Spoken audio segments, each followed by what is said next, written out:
If 5 force markers is a bit too slow for your take, how about 3? Turbo Valkyrion got a whole new meaning.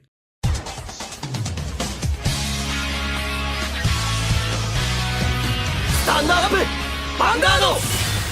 Hey Cardfighters, welcome back to another Cardfight update, and today we're gonna cover the brand new Genesis reveals for Astral Force. As today we got the live stream and their focus was on all the brand new Genesis cards for the upcoming set, and with those reveals we saw the new VR, which we already had a glimpse of with the new anime episode, so now we can finally see it in true action, and it is very interesting nonetheless, and it brings Genesis to a whole new pace. So without further ado, let's jump right into these card reveals, and at the end, I even got some extra pictures to show you guys concerning this set, as Bushiroad also teased a bit more information what's gonna happen with this new case. So first card that we're going to talk about is a new grade 1, which we already knew once the set was revealed to us, and that is Decay of Just Path. And for those who don't remember what this skill is, let me give you a quick refreshment. Its ability is Auto Vanguard and Rearguard Circle. When placed, cast, put a card from your hand into the soul, look at the 7 cards from the top of your deck, reveal up to 2 Astral Poet cards from among them, and put them into your hand, and shuffle your deck. If you reveal 2 cards, you get an imaginary gift force and put that marker onto your Vanguard circle. So, first off, this card now allows us to generate a force marker on turn 1. Because if we went second and we ride up to this thing, we can potentially get a force marker right then and there. This is the fastest force marker generator to date. We cannot make another force marker on this turn like this, as you need to have Counterblast if you want to use something like Atlas. And the only scenario that is going to happen if you're up against Nova and they decided to use Riser Custom or they're spinning Valen grade 1. But besides that, this card allows you to filter through your deck, search your grade 3s, which are all vital key pieces to the deck, and it puts cards to the soul which you can use for Soul Blast Fodder, and it's going to be more important once we talk about the other cards in this reveal. So overall, a very solid support card and searcher, and will probably be run in almost every type of Astral Poet, Astral Deity, Astral Plane deck. So yeah, a pretty solid addition. Then the other triple R that we got was a grade 2, that is Venomous of Constellations, and its abilities are Auto Vanguard and Rearguard Circle. When it attacks, this unit gets power plus 5k until the end of turn for each of your force marker circles. So it doesn't stay underneath your Vanguard, so even if you place them somewhere else, this unit will get the power benefit from them. This card finally fixes 2 issues of Genesis. First off, your rearguards can now finally hit for very solid numbers without wasting precious resources or jumping through awkward hoops.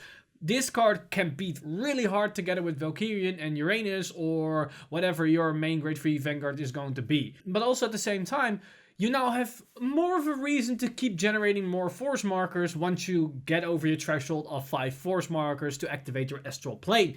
As at that point, the extra power in your Vanguard doesn't really do that much. But now you, at the same time, generate more powers on the Rearguard Circle thanks to this unit, so that will help it as well. Also, an interesting note about this ability, and it is more for the premium side, is that it states at the end of turn every time it attacks it gains the power. So if you could restand it for more than once, you can keep generating more and more power onto this unit. And I don't know, Genesis maybe got some way to restand rearguards.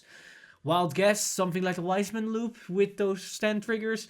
So yeah, depending on how you can incorporate that with the premium aspect, you can have a really solid scary beater that only becomes stronger and stronger and stronger and stronger each and every time it's attacked. But I also got the second ability, and this also fixes an issue for Genesis, and that is act on Rearguard Circle once per turn. If you have 3 or more force markers, cast Counterblast 1 and draw a card. So this can be activated a lot sooner and on a more consistent basis once you hit grade 3. Also a big plus is that now we finally have abilities that uses resources for something else than just outright generating force markers, because at a certain point, even with this card, the return of investment by getting more force markers at the point that you already have 5 or 6 is getting really low, and so it diminishes the return of interest. And now we can then say, well, I would just rather want to have an extra card in hand for a counterblast. So this allows us to have a lot more options available to us for which we want to spend our resources for.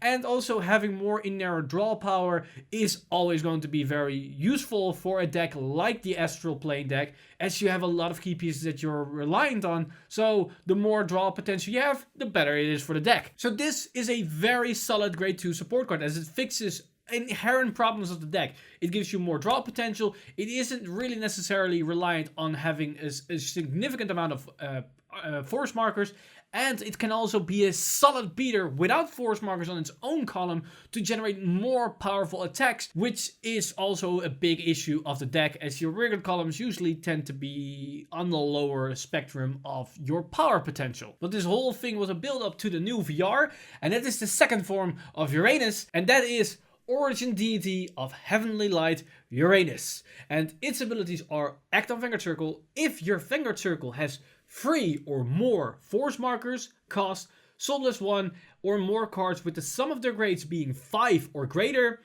and your back row center rearguard circle becomes an astral plane until the end of turn. So 2 major things about this. So first off, this card won't create an astral plane all the time if you hit a certain threshold, unlike the previous VR, Asteroid's Dragon, and his first version from the trial deck. So this is a little bit awkward in the fact that you need to keep paying a significant amount of resources, as it can be 1 soul blast if you have a Valkyrion in the soul, it can be 2, it can be 3, it can be 4, so it can really ramp up if you don't have the correct grades in your soul. But for the trade-off, you can now more consistently get that turn 3 Valkyrion off the much easier, as now you only need to have 3 force markers, so that you can do it with lower damage count and lower soul count. And yes, the 5 great soul blasts can be hefty, but it's not that much of an issue to do it for the first turn, as you can afterwards just write into another Uranus that is the previous one, and then you probably already have 5 soul and you're done. But you can also keep rewriting it himself,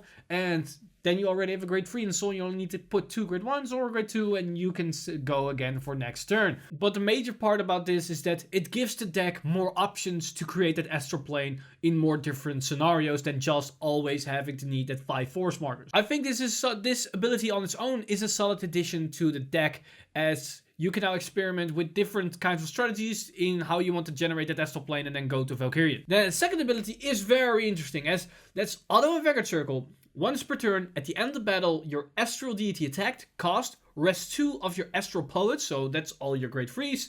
Stand 1 of your Astral Deity, which is Valkyrion, and it gets drive -5 until the end of turn. The reason why it gets the drive -5 is so you don't get extra drive checks if you mill the Valkyrion off of it. So it's just another beat stick attack. This is a pretty strong skill, but at the same time also weak.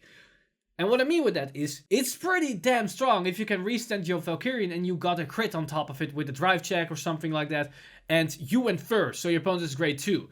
You swing in with a 43k Vanguard because you have 3 force markers, so that's probably already no guard. Then you swing with a 70k Valkyrion, and then you can potentially swing again with a 70k Valkyrion. So that's 3 attacks, then you need to take. And if you drive check a crit, there's a highly likely chance that it will just outright die on the turn. But the only problem is, if you don't drive check those crits, it's just 3 damage. And because you now need to rest 2 grade 3s, that means you are effectively negating the whole rearguard side column pressure. As if you do not have that grade 2, on board it gets more power, there's a highly likely chance that your rearguard columns won't hit for high enough to pressure your opponent in even more damage, unless you swing first with the rearguard if you have more grade 3s on the board, as you can just put the grade 3s that you're going to rest in the back row and then others in the front row. But also this card states that you need to rest 2 Astral Poets. It doesn't say that it need to be rearguard, so in some scenarios you can even rest your Vanguard if you want to resend your Valkyrion, but I'm not so sure if that's the right play, as you're going to minus a lot from hand if you do that, because the drive checks from Valkyrion don't go to your hand, and the drive checks from your Vanguard will. So, yeah, take that as leave it. I think in the early stage when you went first, this can be potentially very deadly if your opponent doesn't have enough PGs.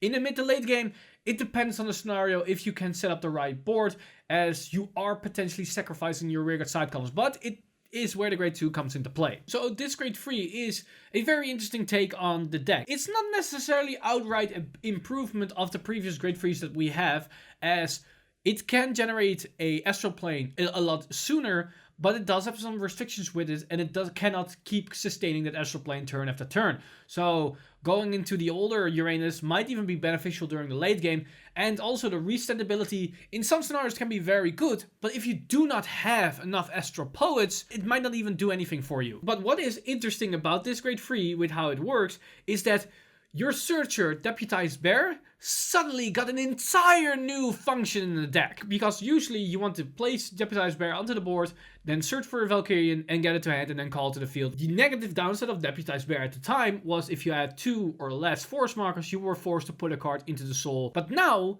using it at that time might actually be the ideal situation. Because thanks to the fact that the Vanguard ability is an act ability, which is good for standard, but bad for premium, because premium players rather wanted to see an auto unplace ability, so you can get the astral plane while you can stride.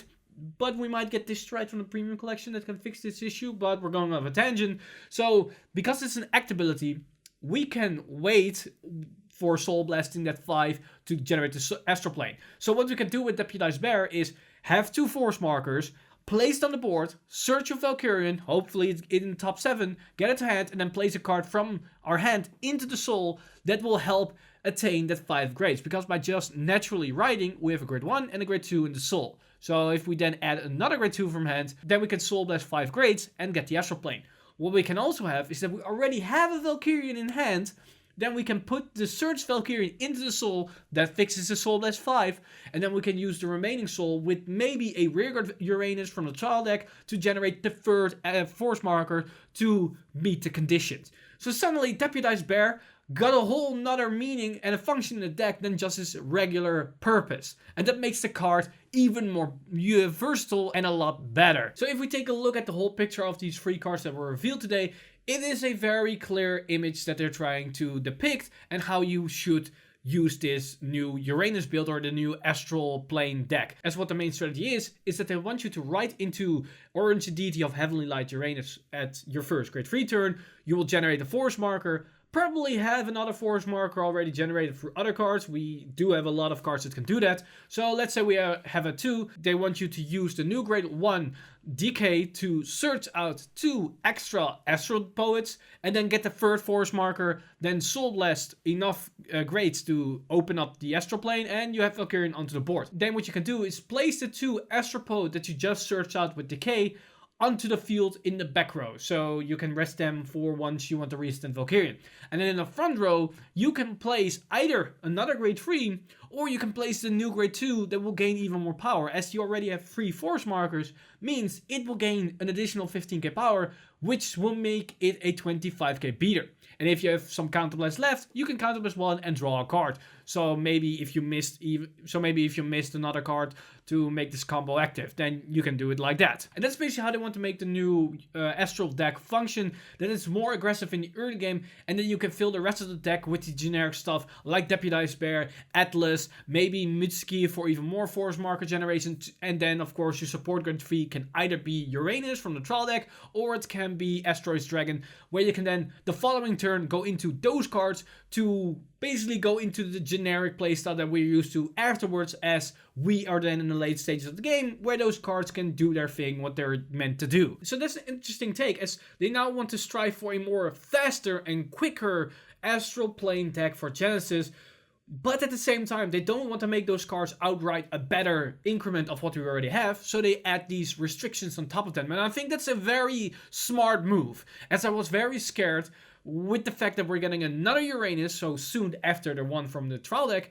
and because all these cards work with just continuous having 5 force marks open off the Astral Plane, they could easily make a power craft version of a card and then outright make the previous cards redundant. But now, because they somewhat make it stronger, but add on top of that a awkward restriction which forces you to play a different way, makes the card not outright better, but an extra tool for the deck which you can build around. So I think that they did an excellent job, and yeah, I'm very curious of what the rest of the support is going to be, because we still have the double Rs and a lot of rares left for Genesis, so there's a lot of room for improvement. But I also hope that they're gonna at least 1 or 2 cards it's fetching for Artemis, as I want to see that Divine Gates mechanic to be built upon, because it's a very fun thing, but sadly still to this day no new card was revealed that actually interact with that. So yeah, Bushrod, get on it. But that wasn't everything, because after they showcased these cards, they showed the commercial of the Astral Force set. And in that commercial, we saw the generic stuff that we are what's typical of the commercial, but we also saw an image for the new Angel Feather card. So you can see here the probably the double R's or the triple R's. No skill, but at least artwork together with the VR. So probably this is gonna be revealed next week. But besides that, we also saw this image. They're gonna introduce a brand new SP type pack like the Essica pack in this set, which is the super special rare pack with all these Genesis cards for the main focus for this Astral Poet or Astral Deity or Astral Plane deck. And of course we have a bit better image where we can see the foil a bit better, but these cards are looking pretty nice. They have a pretty awesome design and pattern on them with the gold foil. So yeah, Genesis players, you have another thing to look forward to. And that's basically everything for today. Let me know in the comments down below what you guys thought of the new Genesis cards that we got for the Astral deck. Or just happy that maybe you're not even playing Genesis, so you don't have to worry about being in the red for another 2 months. As always, this video has been brought to you by our lovely patrons over at patreon.com/VanguardInsider. You guys are amazing. If you still want to support the channel or everything that's happening on the channel, then you can simply do that by going over to patreon.com/VanguardInsider and become a patron today. But with that said, I'm Mr. Time Leap, and I'll see you guys in the next one!